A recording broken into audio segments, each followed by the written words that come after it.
On the 6th of August 1945, an aircraft took off that would make history. On board, a weapon with unprecedented destructive power. Its goal, Hiroshima.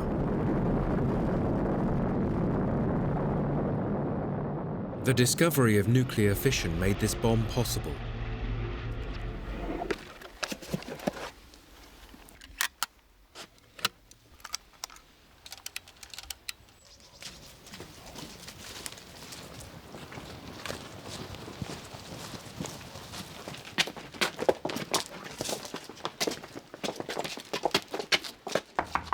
Frau Professor Meitner? Frau Professor Meitner?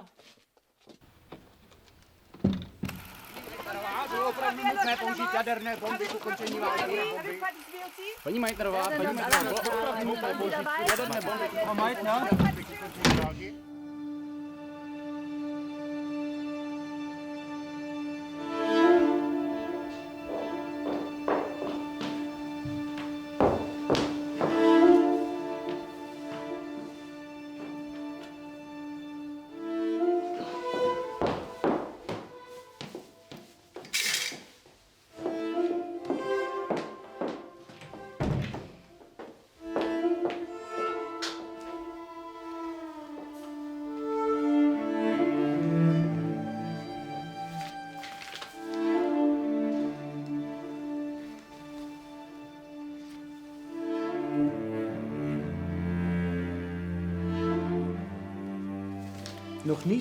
Never before in the history of mankind has science created an instrument capable of extinguishing humanity.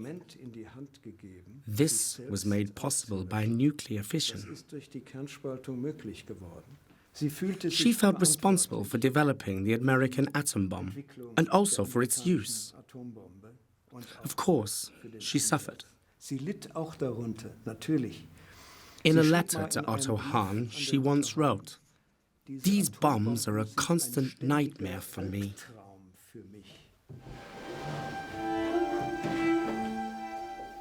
Dear Otto, it's not easy to put into words the greatest monstrosity that has happened to me since my escape from Germany. The Americans have dropped this new bomb on a city in Japan, a bomb that is based on our knowledge of nuclear fission. Today, a reporter appeared in front of my house and wanted to know how I feel as the mother of the atomic bomb. I feel hurt and polluted. All I did with you was describe a physical process. In 1945, Lise Meitner was totally bewildered, and there is also a quote from her, "I have no idea what a bomb looks like. I do not know how one works." She distanced herself from it completely. Should this indeed be the result of my life of science? For me, it was always about the knowledge.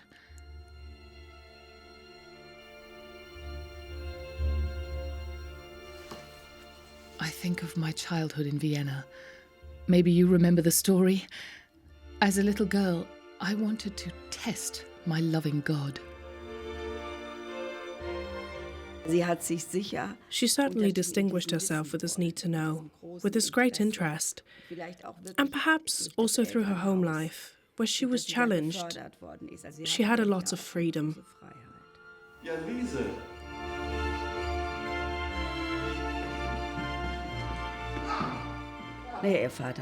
Her father was an attorney, a very liberal person. They had Jewish ancestry, but they didn't practice the religion. He was a free thinker, a liberal, middle-class citizen of his time.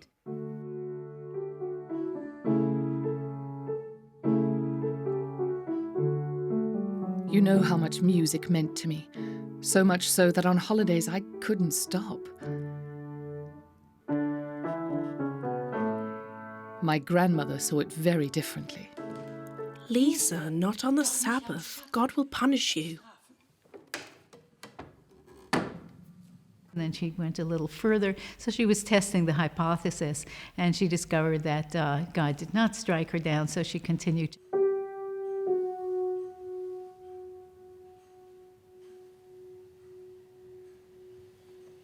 I don't know if that indicates huge talent in physics, but it showed that she was curious and that she was thinking independently already as a kid.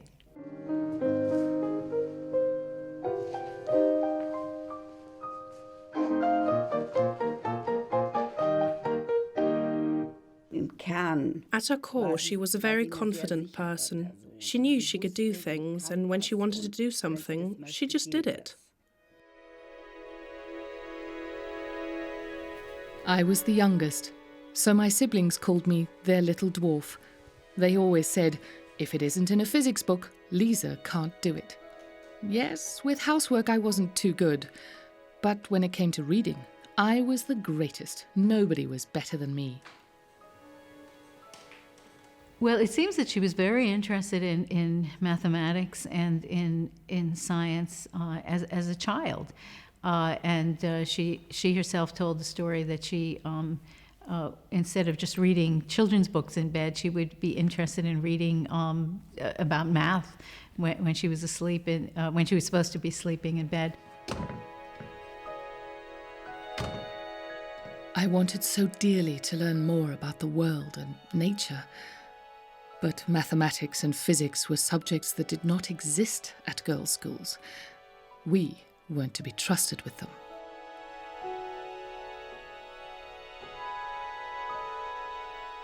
Oh God, it's madness. Why is this? Why is that?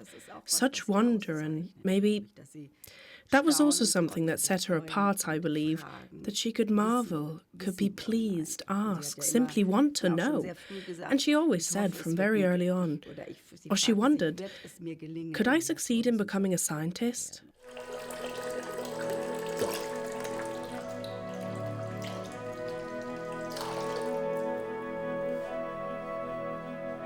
A girl doing A-levels who was allowed to study was something very new in Vienna. My dear father made it possible for me and my 4 sisters to have this great privilege. Initially, the course of her education was normal. First, she went to elementary school, and then she went on to the town school. When she was 14, she was finished with the normal schooling for girls, but she had the opportunity to prepare for A-levels with private lessons. But you had to pay a teacher and make up the work, since she lacked the 4 years that the boys had in high school.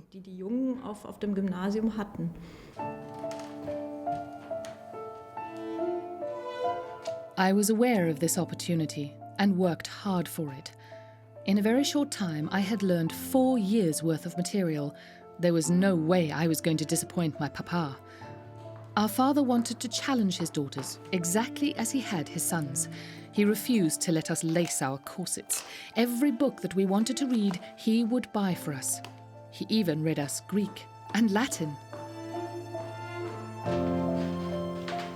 Almost every day, I think about my childhood in Vienna, about my parents' house.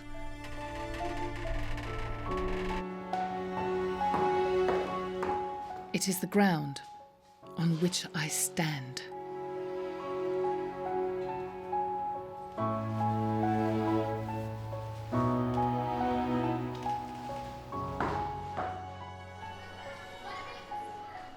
This exam day at the Academic Boys' High School in Vienna would decide my life.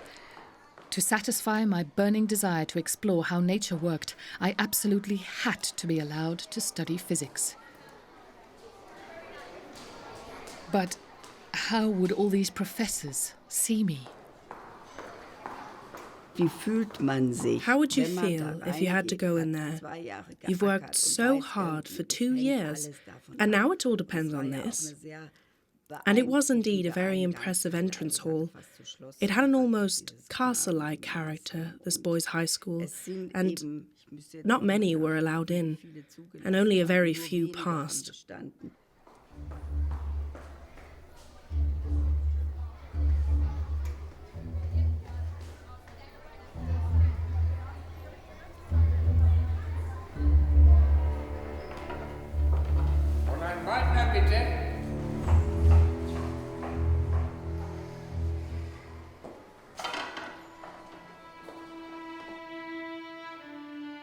Will I manage to become a scientist?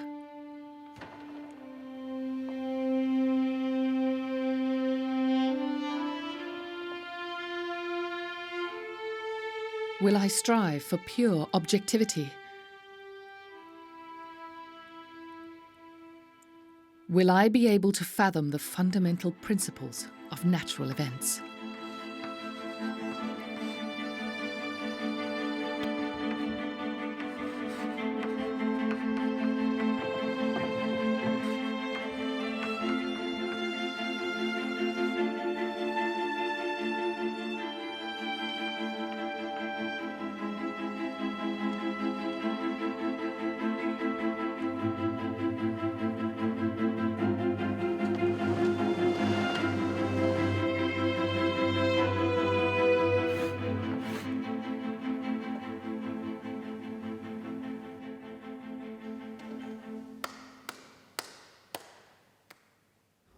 And that's how she got authorization and was allowed to go to university. She was one of the first 2 who were allowed to study physics. In the seminars, I was the only woman amongst all the students. Yes, gentlemen. Don't be shy. Come forward, please, come. Ludwig Boltzmann was her most important teacher, and Ludwig Boltzmann was truly an exceptional person. Of course, he was a great theoretical physicist and renowned all over Europe. It also turns out that he was apparently an extremely charismatic teacher. I attended many more seminars and lectures than my classmates. She was absolutely dedicated to her work, and she was apparently one of these people who really single-mindedly pursued physics because she was so good at it, she was so talented, but she also was so dedicated and worked so very hard. I worked day and night. The search for truth and insight drove me on.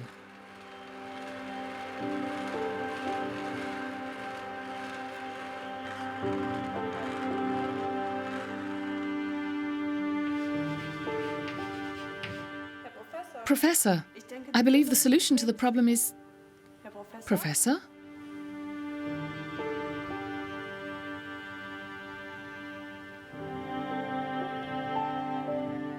Ludwig Boltzmann was a father figure for Lise Meitner. The professor took her seriously, encouraged her. Lise Meitner had no idea that he was terminally ill.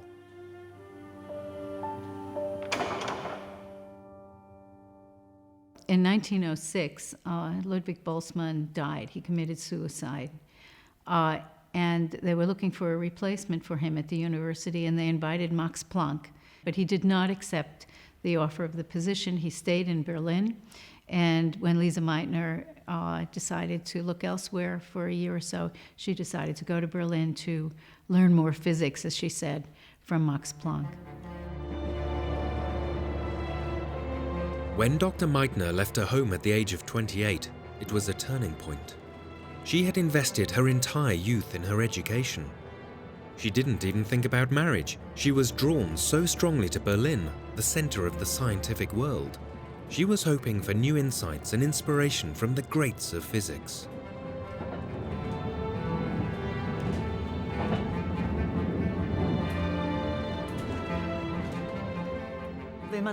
When you think about it, Berlin was swarming with Nobel Prize winners.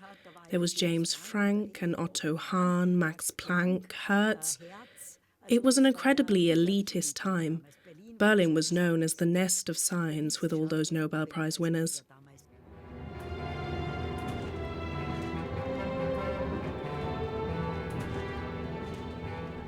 You cannot believe how naive I was then. I travelled to Berlin with the greatest expectations, without knowing that there, women were not tolerated in science.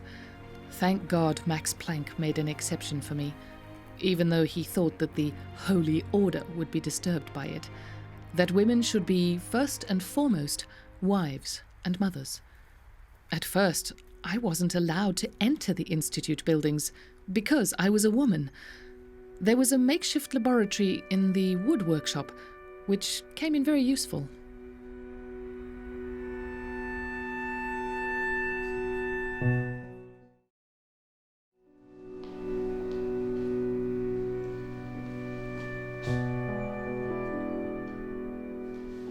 She went to one professor, that was Heinrich Rubens, and asked if she could work in the laboratory somewhere.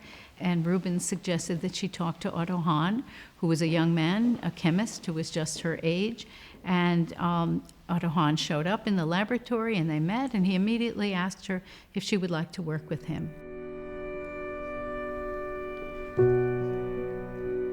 Miss Meitner, how nice that you found us. A warm welcome to Berlin. It seems that he liked the idea of working with a physicist. He liked the interdisciplinary aspect of it and understood that this was important for radioactivity. And it's clear that Hahn also liked working with a woman.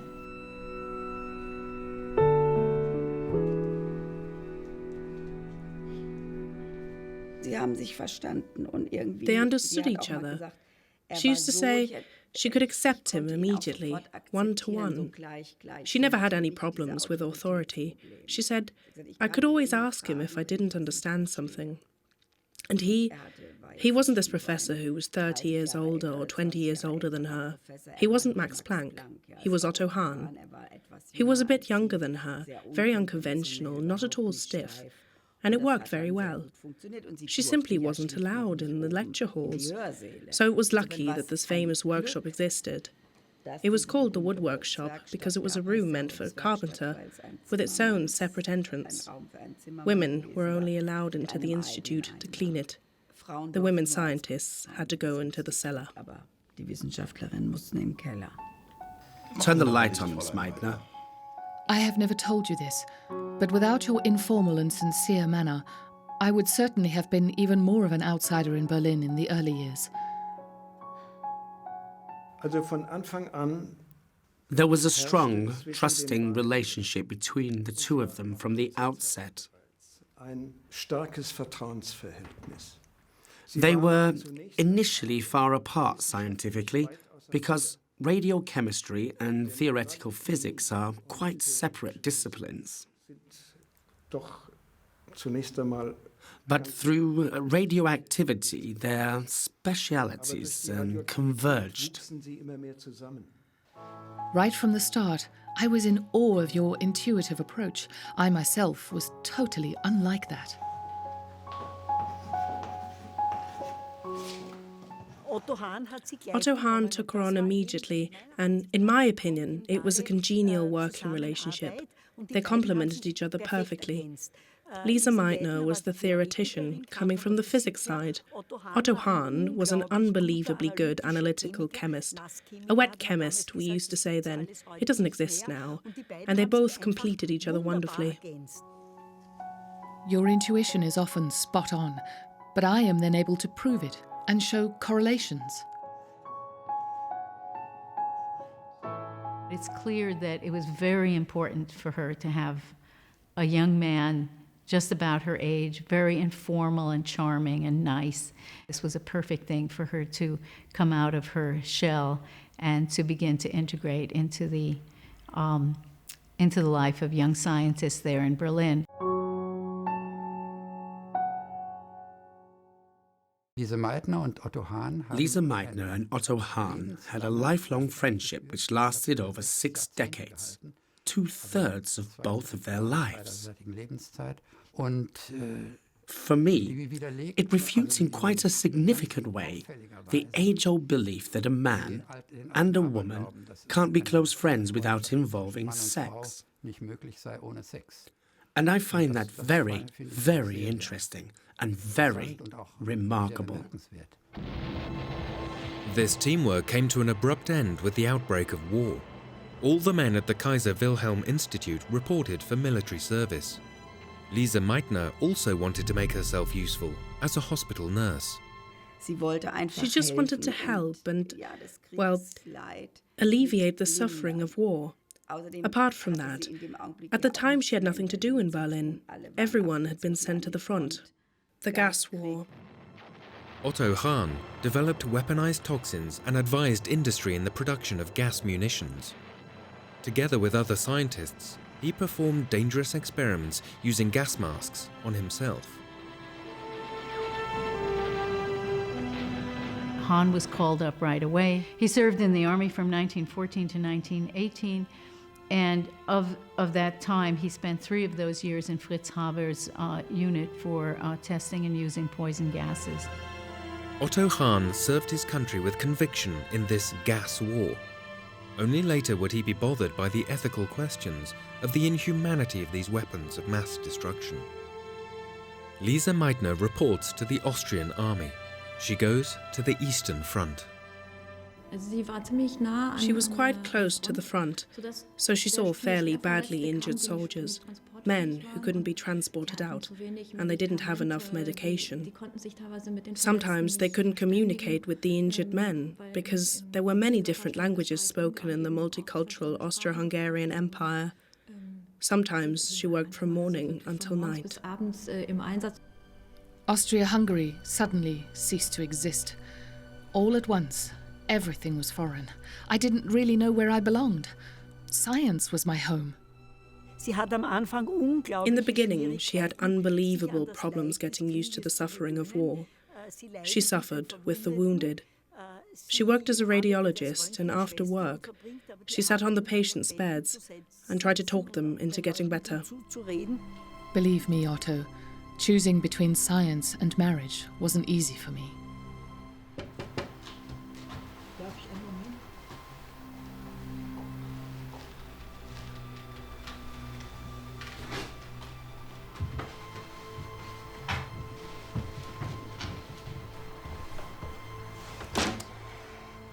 Miss Lisa, may I, and could I have a moment, please?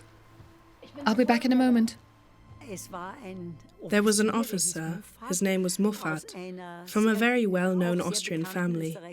He, as we used to say, paid court to Lise Meitner and tried to forge a connection with her. I've been thinking. Like it is for you to have both a family and science, that is something that is not possible for us women. May I ask for your hand in marriage?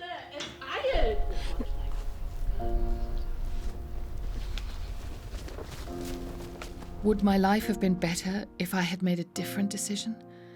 If I had, as was simply normal for women, married and started a family? Maybe I wouldn't be all alone now, left by everyone in a cold, strange country.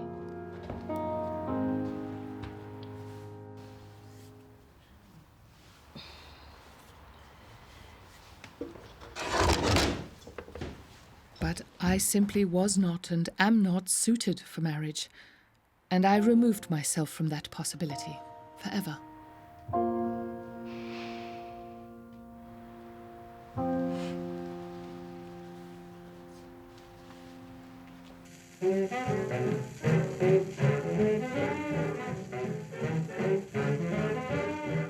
In the 1920s, this was really considered to be a golden age for physics, and people even were aware of it at the time because so many things were happening in atomic physics and eventually in nuclear physics as well.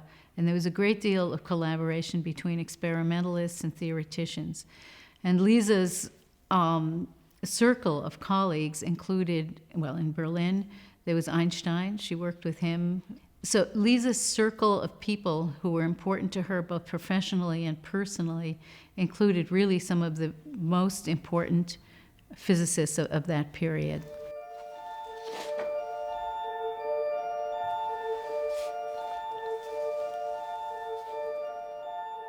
Einstein tackled some of the biggest questions. He wanted to know how God created the world beyond the boundaries of science and knowledge. Will I also succeed in this? Will I, as he has done, find answers to questions that bring us closer to ultimate knowledge? Science brings people to a contented pursuit of truth. The law of nature gives the true scientist profound joy and awe. The wish to understand nature has driven me since I was a child. The discovery of neutrons was announced at the Solvay Congress. The neutron is an electrically neutral particle, and in Italy, Enrico Fermi had the idea to shoot them at uranium.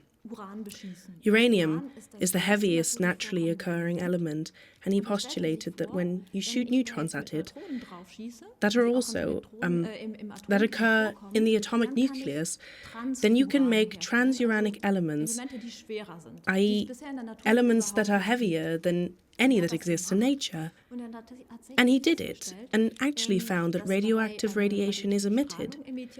Lise Meitner was so fired up when she read this work that she said, "We also have to bring our expertise into play." And then they started to copy these experiments. We were feverishly looking for new transuranic elements, not realizing that this was an error which would eventually lead us to a momentous discovery. We wanted to penetrate deeper and deeper into matter. We wanted to know what holds the world together at its innermost core. The compounds were not kept in any kind of lead safe as they are today. They always had a box of uranium under the table and touched it with their hands, They hadn't the faintest idea that that might be somehow dangerous. That's why it was very important in the new rooms that they worked so cleanly from the outset. The compounds were then hung out of the windows on strings. I used to dream of this life here in Berlin. Together with my colleagues and all these wonderful people, I seemed to have arrived. She was fully integrated, you can imagine. Up to the age of 33, everything was wonderful. She could really say, "I have achieved what I wanted to achieve." She went to international conferences, she held lectures. Einstein called her the German Marie Curie. So she was fully integrated, and work was the most important thing for her. The Institute was a bit like a surrogate family.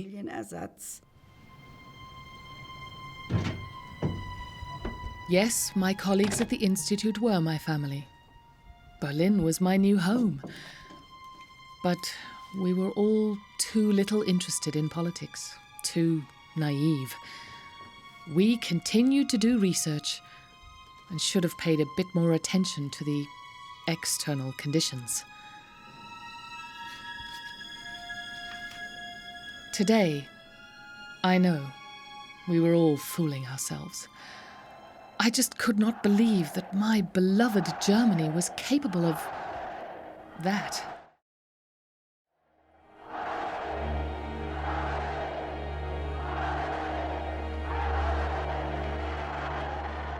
She witnessed a large number of her friends being dismissed and preparing to leave Germany. That included James Franck, Max Born. Einstein was already out right away.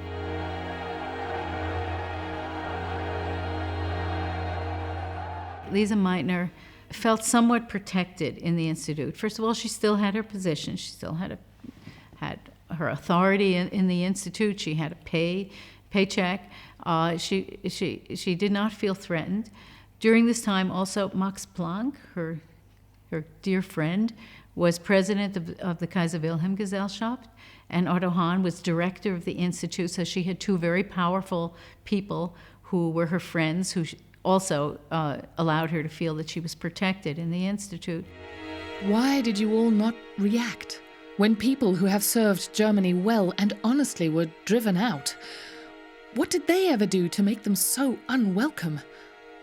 There was no outcry about this. She stayed in Berlin. She was fooling herself a little, and she always thought, okay, soon it will be over, and they're Germans. It can't be that bad. In addition, she was Austrian.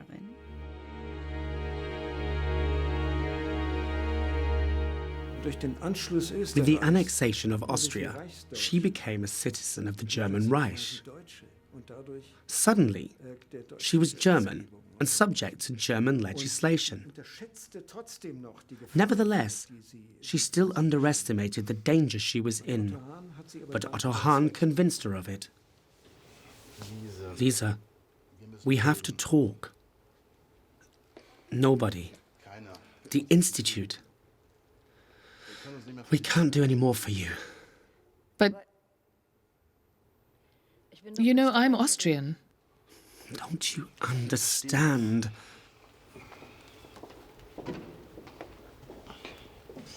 doesn't protect you anymore. Everyone was afraid, and then they all said, "You have to go." We've arranged everything. I was unhappy and angry with you. I felt you had left me in the lurch. You'll need money.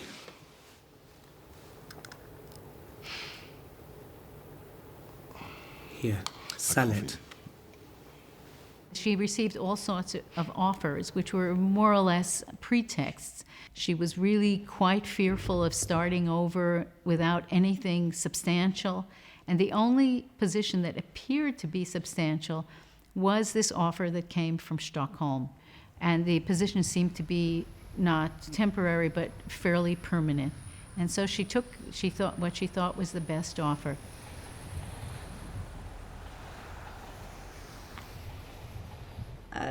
Well, to leave everything behind when you're in your late 50s, and when you already have the life that you always wanted. And she wasn't naive. She realized that if she left, it would be a dramatic change in her life. Fearing arrest, Lise Meitner spends the days before her flight anonymously in a hotel. With only 10 Reichsmarks in her hand and the ring that Otto Hahn gave her in her hand luggage, she prepared to flee Germany. Her Austrian passport was essentially invalid. It made her, in essence, a stateless person at that point. And she had to have special dispensation from the Swedish government to allow her to come into Sweden at that point. Friends of Lise Meitner had arranged for her papers not to be inspected at the border, a risky ploy.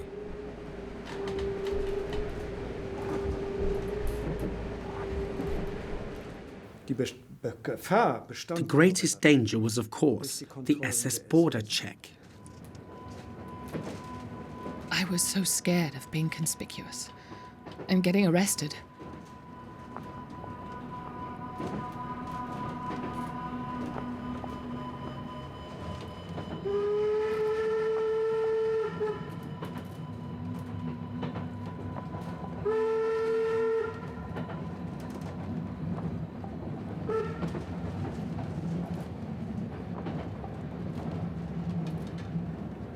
Today, we know what that meant for me. Everything that you once loved, that gave light and colour and meaning to life, is suddenly in the unreachable past. The first letters she wrote from her exile are incredibly emotional, a true mirror of her desperation. As she writes, "I'm freezing inside and out, and somehow I feel like a dead person whose voice will never be heard again, and that you can never again say to someone, 'Do you remember?' The unbelievable loneliness. She suffered a lot, both professionally and personally."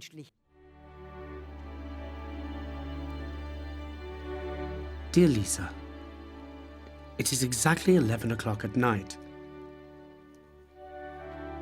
I must write to you quickly before I go home. Something has happened which I want to tell you about first. The half-lives of the 3 isotopes have been found exactly. They can be split from all elements except barium, and all the reactions agree. There's only one thing I can't make any sense of.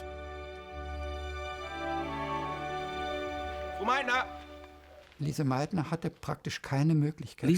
had practically no way to do experiments herself, so that the only possibility Hahn saw was to communicate via letters. He then kept her informed of all the significant developments and progress in their investigations. At the time, airmail service between Berlin and Stockholm was very good, almost overnight. So this method worked out very well.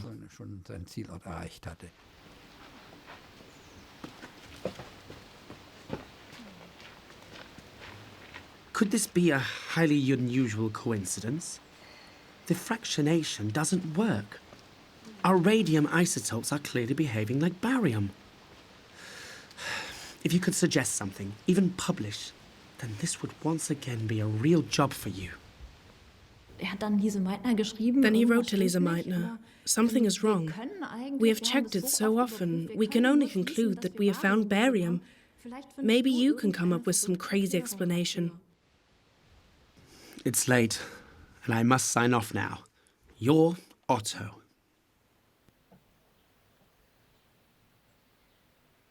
That morning, she was reading this letter. Along came her nephew, Otto Robert Frisch, and saw that his aunt was very busy and asked her what's going on. And then they went on this memorable walk. Otto Hahn has written from Berlin. He's been working with Strassmann, looking for the transuranic elements, and has been bombarding the nuclei with slow neutrons. The results are quite startling. What did he say in his letter? He says that the radium isotopes are behaving like barium. That's got to be a mistake. Otto is far too brilliant a chemist to make a mistake like that. But how could that possibly be? If Otto and Fritz have discovered what I think they have, it contradicts everything we know about physics. It would be sensational. You don't mean nuclear fission? Yes. And it was hoped that energy would be released, because it was clear that when one breaks these bonds, the bonding energy would be released. That much was known already. And then Hahn went and did it. Even though he didn't really understand it, only Lise Meitner did. Otto Hahn always said we were the chemists. We actually had no idea what we were really doing. The person who really knew and understood what we were doing was Lise. She was the physicist. So we see here at this moment that he needed Lise Meitner to do what she had always done in their team, which was to provide the physical explanation for the processes that were taking place. This can only be explained by the extension of the liquid drop model. What do you mean by that? Thinking as physicists, they always thought of the nucleus as a liquid drop, sort of something that was held together by surface tension, like a liquid drop of water. And then the idea came to Lise Meitner that there were also positively charged protons, which would repel each other quite strongly. And maybe it was possible that the nucleus was basically constricted and that a waist-like structure formed, which then caused it to split. And as soon as they had this idea, they sat down on a tree trunk, took out a piece of paper, and worked out exactly how much energy this decay, this split, would release. And so they actually saw what they had found out. You're right. The charge of the nucleus is absolutely sufficient. Yes, in order to overcome the surface tension almost completely. What fascinates me personally about her is that when Otto Hahn made this discovery, her reaction was incredibly fast. She jumped right in and said exactly what was behind it. Quickly and succinctly, in just a few lines, she estimated exactly what he had measured. This is genius. Incredible. Look, Aunt Lise. It's these moments of genius insight that fascinate me. And Lise Meitner just had these brilliant moments where she made the connection between experiment and theory. That's really great, when someone who is working experimentally still manages to bring it close to the theory, and they know relatively quickly that's how it is. Here it's the power, the sheer nuclear power that holds everything together, and we are releasing that. It's like freeing a monster. But where does it come from? Where does it come from, this enormous amount of energy that is generated when the nucleus is split? Where would that energy come from? And Lise Meitner understood that when you have smaller nuclei, the mass of those nuclei is somewhat less. And she quickly did a rough calculation in her head, and she realized that the amount of mass that is lost when a uranium nucleus splits into two smaller ones just about gives enough energy to drive those nuclei apart. So they understood the energetics of fission right away. They understood the surface tension aspect of the splitting of the drop, and they also immediately understood that the transuranium elements that they'd been looking at for all those years were not actually elements bigger than uranium, but they were fission fragments that they had been looking at. So they understood the entire process very quickly. And this energy is 1,000 times greater than any chemical reaction. The potential of that. I believe that in that moment when Lise Meitner calculated how much energy would be released, and if only a little, not a case of 2 + 2, but hundreds and thousands counted together, it was clear that if this were known in military circles, the potential for weaponization would be immediately seen. There was always the talk of a Wunderwaffe, and she was very afraid that Germans might be succeeding. And of course she knew about the Manhattan Project as well through her nephew. But here it was, she had probably hoped it could never be accomplished. In the beginning, it was believed that the amount of material needed to start a chain reaction, like for a bomb, was much higher. So everybody sat back and calmly said, well, it'll never happen. But then von Weizsäcker at some point recalculated it, with pails, I believe, and then Otto Robert Frisch also played a role, and only then did the project really start. The Americans also started to research in earnest then. The knowledge that this fundamental phenomenon of nuclear fission, the splitting, can be converted into a technical phenomenon, namely the atom bomb, that was quite sudden. Einstein also tried in America to bring influence to bear and to say, you have to be careful. If the Nazis put 2 and 2 together, they're also going to know immediately how to build a bomb. Albert Einstein's warning to Franklin D. Roosevelt didn't fall on deaf ears. In order to forestall the Nazis, the American president instituted an unprecedented secret operation, the Manhattan Project. Up to 200,000 people working under incredible pressure trying to build an atom bomb, including many German scientists. In particular, it was the Jewish scientists who were involved in the Manhattan Project in large numbers in the USA. For them, it was a matter of life and death whether the Germans would be able to build a nuclear bomb. In a relatively short time, the researchers managed to go from the pure theory to operational bomb with an explosive yield of 21 kilotons. They called it Gadget, the toy. Many believed that this weapon would never work. Others, that it meant the immediate end of the world.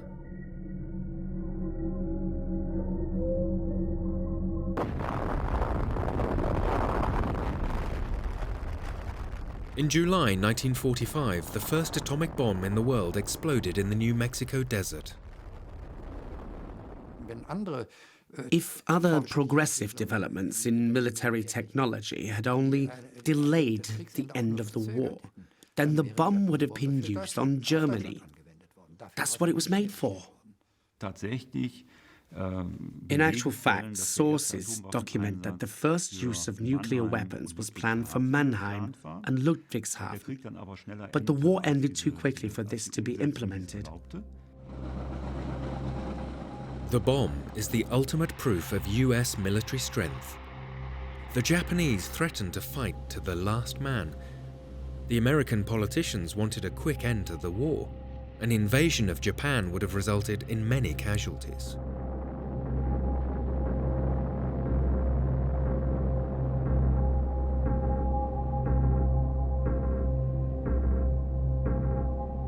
Ethical concerns about this weapon did not exist. The Americans wanted to demonstrate their strength to the communist Soviet Union as well. Later, many reasons were given for the bombing of Hiroshima and Nagasaki, and just as many against. Even leading American military personnel thought it was unnecessary and not useful.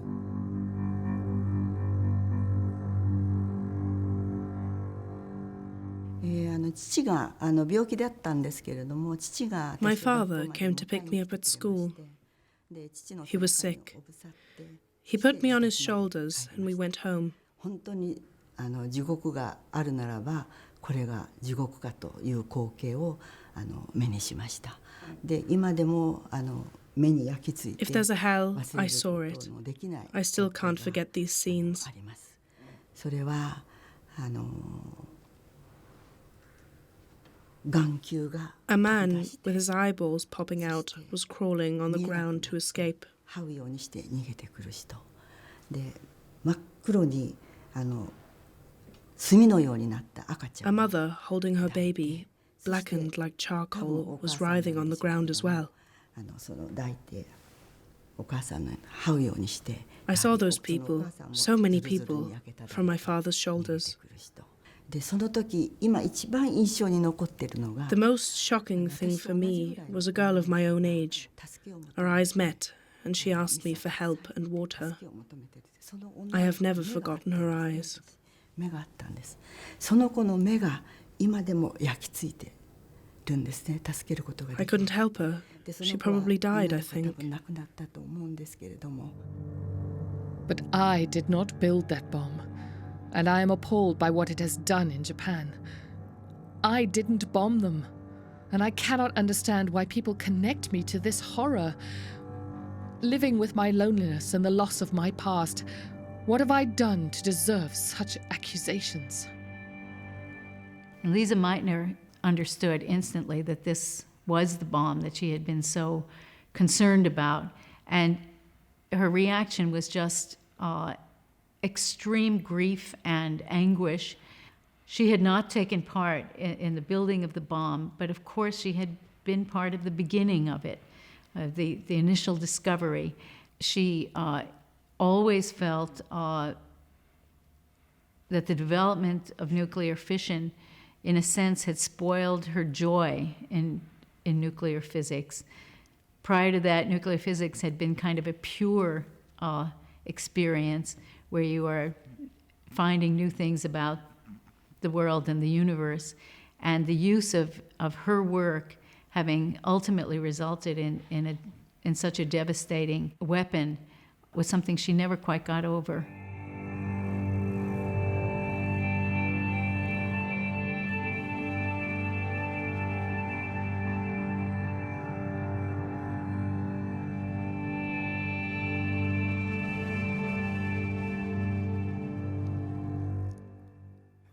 It's a bit like the Sorcerer's Apprentice. The spirits that we summon through physics, because they fascinated us, we couldn't dismiss again. Hardly any other physics discovery was transformed into military technology as fast as nuclear fission. And so we are, of course, also as responsible as those who have committed the sin. We looked into Pandora's box, namely, in this case, the atomic nuclei. We didn't have to work experimentally. We could have also worked purely theoretically. That means we knew exactly what we were doing, and we did it.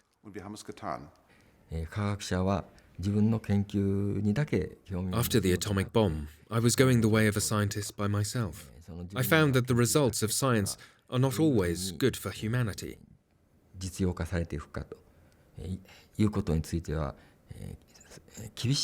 But in some cases, they lead to the worst case, such as the atomic bomb. I think scientists should not only be interested in their research, but also in society and the practical use of their research results. I know from my standpoint as a scientist, scientists want to know something and discover it before thinking of using it. I do not deny that, but they should bear the heavy responsibility.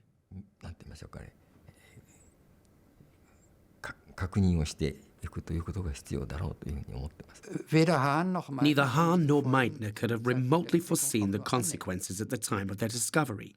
They were completely surprised by what then happened to it.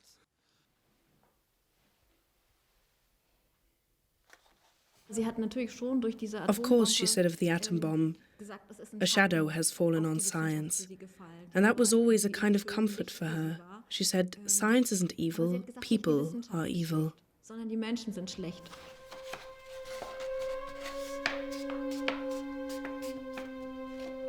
Our world is falling apart.